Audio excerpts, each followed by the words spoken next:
एक समय था जब शिक्षा का मतलब केवल नौकरी नहीं बल्कि जीवन को समझना था।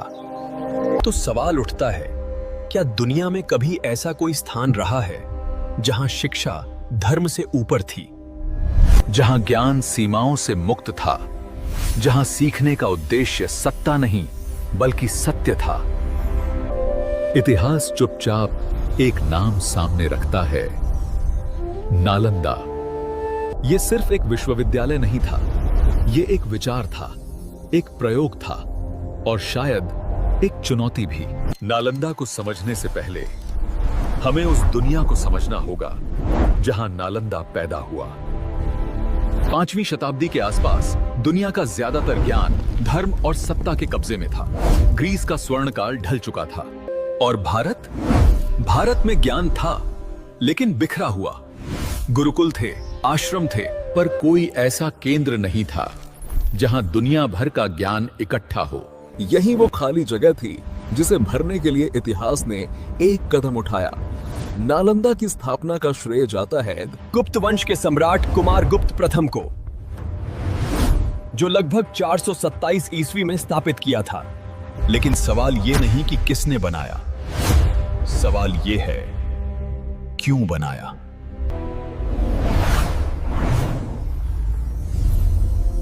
कुमारगुप्त कोई साधारण राजा नहीं थे। गुप्त काल को भारत का स्वर्ण युग कहा जाता है। विज्ञान, गणित, कला और दर्शन का समय। सम्राट कुमारगुप्त समझते थे कि सत्ता तलवार से नहीं, विचार से टिकती है।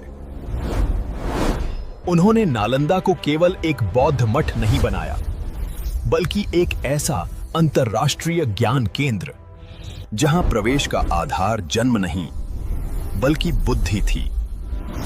नालंदा इसलिए नहीं बना था कि कुछ लोग पढ़ लिख जाएं, बल्कि नालंदा इसलिए बना था कि सवाल पूछने की संस्कृति जिंदा रहे। यहां पढ़ाया जाता था बौद्ध दर्शन, वेद, उपनिषद, तर्कशास्त्र, व्याकरण, गणित, खगोल विज्ञान, चिकित्सा, राजनीति और प्रशासन। और सबसे जरूरी बात, यहाँ मतभेद को अपराध नहीं माना जाता था, बल्कि उसे और महत्व दिया जाता था। और यह सिर्फ धार्मिक संस्थान नहीं था, बल्कि यह एक ओपन इंटेलेक्चुअल सिस्टम था। यहां एक सवाल उठता है, अगर नालंदा इतना महान था तो क्या कोई भी वहां पढ़ सकता था? उत्तर है नहीं। नालंदा में प्रवेश आसान नहीं था। प्रवेश द्वार पर ही विद्वान बैठते थे। वे सवाल पूछते थे, तर्क परखते थे, ज्ञान की गहराई जांचते थे। इतिहासकार लिखते हैं, 10 में से केवल 2 विद्यार्थी इस परीक्षा में पास हो पाते थे। यहां डिग्री नहीं, योग्यता मायने रखती थी। नालंदा सिर्फ भारत का नहीं था, यह एशिया का था, दुनिया का था। यहां छात्र कई देशों से आते थे, चीन, Tibet, Korea, Japan, Sri Lanka, Indonesia, फारस से। यहां तक कि चीनी यात्री वेनसांग और इत्सिंग नालंदा में कई वर्षों रहे थे। और उन्होंने लिखा भी था कि नालंदा में ज्ञान समुद्र की तरह है, यहां प्रश्नों की कोई सीमा नहीं। तो सवाल उठता है, क्या उस समय दुनिया में ऐसा कोई और संस्थान था? इतिहास ईमानदारी से कहता है नहीं। अब सवाल आता है, यह चलता कैसे था? क्योंकि नालंदा में करीब 8,000 से 10,000 छात्र और 2,000 से अधिक शिक्षक रहते थे। यह कोई छोटी व्यवस्था नहीं थी। तो यह चलता कैसे था? राजाओं के दान से, गांवों की आय से, खेती, कर और व्यापार से। नालंदा आत्मनिर्भर था।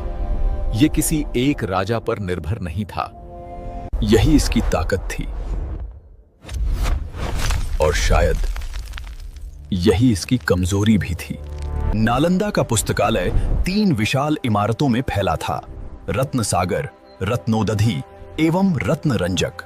यहां लाखों पांडुलिपियां थीं, ताड़पत्रों पर लिखी किताबें, हाथ से लिखी गईं, पीढ़ियों का ज्ञान।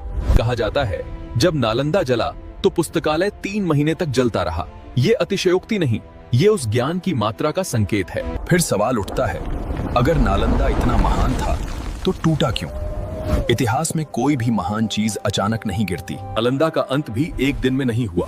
पहले संरक्षण कमजोर पड़ा, राजनीतिक अस्थिरता बढ़ी, भारत छोटे छोटे राज्यों में बंटने लगा। और तभी इतिहास के मंच पर एक नया पात्र आता है, बख्तियार खिलजी,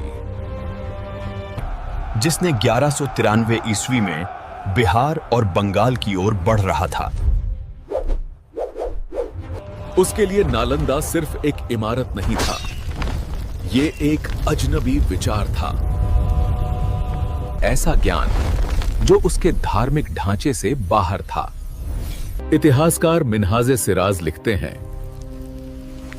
खिलजी के सैनिकों ने नालंदा को किला समझकर हमला किया। भिक्षुओं की हत्या हुई, पुस्तकालय जला दिए गए। ये केवल एक जगह का विनाश नहीं था, ये एक बौद्धिक परंपरा का अंत था। क्या नालंदा सिर्फ एक हमले से खत्म हुआ? यह सवाल बहुत जरूरी है। क्या सच में एक हमला इतने महान संस्थान को मिटा सकता था? सच्चाई यह है कि नालंदा पहले ही कमजोर हो चुका था। संरक्षण घट चुका था, राजकीय समर्थन बिखर चुका था, भारत की प्राथमिकताएं बदल चुकी थीं। और ऐसे में खिलजी का हमला अंत नहीं, आखिरी चोट था। लेकिन सवाल है, क्या उसका प्रभाव भी खत्म हो गया? नहीं, उसका ज्ञान तिब्बत पहुंचा, चीन पहुंचा, पूर्वी एशिया की शिक्षा प्रणालियों में जिंदा रहा।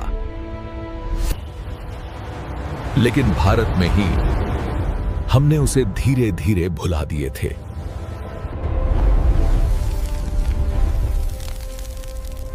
नालंदा इसलिए नहीं टूटा कि वो कमजोर था, बल्कि नालंदा इसलिए टूटा क्योंकि ज्ञान की रक्षा हथियारों से नहीं की गई।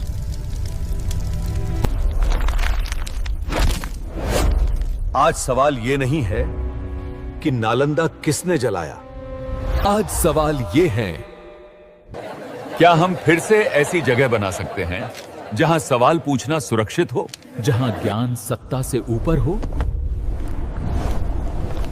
नालंदा खंडहरों में नहीं है, नालंदा उस सोच में है जिसे या तो हम जिंदा रखेंगे या फिर इतिहास की तरह बस अफसोस करेंगे। अगर आपको इस वीडियो से कोई नई जानकारी मिली हो तो वीडियो को लाइक जरूर करें।